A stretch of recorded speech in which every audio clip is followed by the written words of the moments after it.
রাজাকার রাজাকার খেলার দিন শেষ।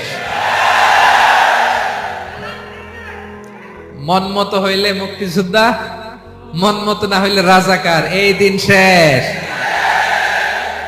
ওই দিন আর নাই, এই কার্ড দিয়ে আর খেলার দিন নাই।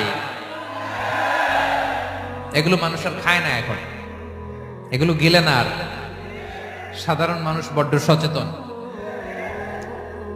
দেখেন কালের বিবর্তনে, সময়ের আবর্তনে একই পরিক্রমা আমাদেরকেও ট্যাগিং করে, আমাদেরকে মৌলবাদী বলে, ব্যাকডেটেড বলে, রাজাকার বলে, জঙ্গি বলে, যুদ্ধাপরাধী বলে। আছে না এরকম? ওয়াসবির আলা মা ইয়াকুলুন, নিজের সাথে মিলায় নেন, যা বলে ধৈর্য ধারণ করো। ওয়াহজুরহুম হাজরান জামিলা, জাস্ট ইগনোর দেম, ভালোভাবে ইগনোর করেন, খালাস, সালাম দিয়ে কেটে পড়েন। তাহলে প্রিয় ভাইরা, এই বিপদ আপদ আমাদের